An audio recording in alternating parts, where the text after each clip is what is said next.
আসন্ন ফিফা বিশ্বকাপ জিতবে আর্জেন্টিনা, এমন দাবি করেছে খোদ ব্রাজিলিয়ান সুপারস্টার ভিনিসিয়াস জুনিয়র। হেক্সা জয়ের স্বপ্নে যখন বিভোর ব্রাজিল, ঠিক তখনই এমনই এক মন্তব্যে ভক্তদের হতাশ করলেন তিনি। অকপটে স্বীকার করে নিলেন এবারকার শিরোপা উঠবে লিওনেল মেসির হাতে।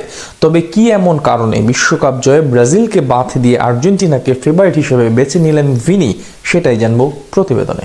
2026 ফিফা বিশ্বকাপকে কেন্দ্র করে ফুটবল বিশ্বে ইতিমধ্যে উন্মাদনার পারদ চড়তে শুরু করেছে, যেখানে ফুটবল ইতিহাসের সফলতম দল ব্রাজিল দীর্ঘ 2 যুগের শিরোপা খরা কাটাতে মরিয়া হয়ে উঠেছে। অভিজ্ঞ ইটালিয়ান কোচ কার্লো আনচেলোত্তির অধীনে সেলেসাও সমর্থকরা যখন হেক্সা জয়ের নতুন স্বপ্ন বুনছেন, ঠিক তখনই এক বিস্ময় জাগা নিয়ে মন্তব্য করে ফুটবল দুনিয়ায় আলোড়ন তৈরি করেছেন দলটির অন্যতম সেরা তারকা ভিনিসিয়াস জুনিয়র। রিয়াল মাদ্রিদের এই ফরওয়ার্ড মনে করেন এবারের বিশ্বকাপে তার নিজ দেশ ব্রাজিল নয়, বরং চিরপ্রতিদ্বন্দ্বী আর্জেন্টিনাই ট্রফি জেতার দৌড়ে ফেভারিট। সম্প্রতি স্প্যানিশ জনপ্রিয় ইউটিউবার এবং ইনফ্লুয়েন্সার ইবাই লানোসের একটি পডকাস্টে অংশ নিয়ে ভিনিসিয়াস তার এই খোলামেলা মতামত ব্যক্ত করেন। সেখানে তিনি বিশ্বকাপের সম্ভাব্য বিজয়ীদের নিয়ে নিজের মতামত তুলে ধরেন। এবারের বিশ্বকাপে জয়ের লড়াই ফেভারিট হিসেবে আর্জেন্টিনাকে সবার উপরে রাখছেন ব্রাজিলিয়ান এই ফরওয়ার্ড। তিনি তার বক্তব্যে কোনো আবেগ নয়, বরং দলের ধারাবাহিকতা এবং কৌশলগত স্থায়িত্বের উপর বিশেষভাবে গুরুত্ব দিয়েছেন।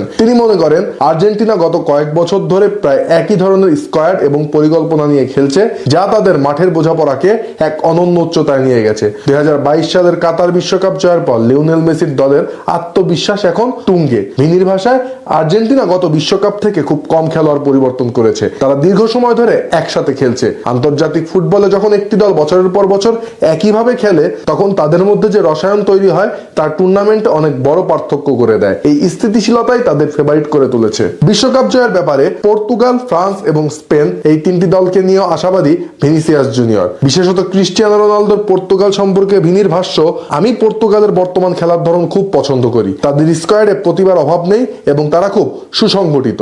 অন্যদিকে কিলিয়ান এমবাপ্পের নেতৃত্বাধীন ফ্রান্স এবং ইউরোজয়ী স্পেনের শক্তিমত্তার কথাও নির্দ্বিধায় স্বীকার করেছেন ভিনি। স্পেন সম্পর্কে তার মতামত, স্পেন সবসময় একটি শক্তিশালী দল, তাদের দলে তরুণ প্রতিভার পাশাপাশি অভিজ্ঞ খেলোয়াড়দের দারুণ সংমিশ্রণ রয়েছে।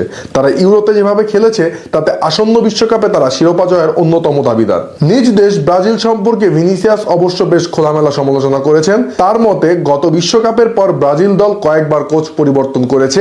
এই অস্থিতিশীলতার মধ্য দিয়ে যাওয়ার কারণে দলটি এখনো সেই কাঙ্ক্ষিত ছন্দে ফিরতে পারেনি। তবে কার্লো আনচেলোত্তির নিয়োগে ভিনি অনেক বেশি আশাবাদী, কেননা দীর্ঘদিন রিয়াল মাদ্রিদে ভিনির গুরু ছিলেন কার্লো, তাই তাদের মধ্যে বোঝাপড়াটাও এখন বেশ চমৎকার। একজন ব্রাজিলিয়ান তারকা হয়ে আর্জেন্টিনাকে ফেভারিট বলাটা অনেক সমর্থকের কাছে বিস্ময়কর মনে হতে পারে, তবে ফুটবল বিশ্লেষকরা মনে করছেন ভিনিসিয়াস আসলে দলের ওপর থেকে অতিরিক্ত চাপের বোঝা কমাতে চাইছেন। এমনিতেও ব্রাজিল দলে বর্তমানে নেইমারের ইনজুরি এবং তরুণ প্রজন্মের খেলোয়াড়দের মানিয়ে নেওয়ার যে চ্যালেঞ্জ রয়েছে তা কাটিয়ে উঠতে অনেকটাই সময় লাগবে। অন্যদিকে আর্জেন্টিনা বর্তমান কোপা আমেরিকা এবং বিশ্বকাপ জয়ী হিসেবে এক অপরাজয় শক্তিতে পরিণত হয়েছে, তাই ভিনির এমন মন্তব্যে দোষের কিছু দেখছেন না ফুটবল বিশ্লেষকরা।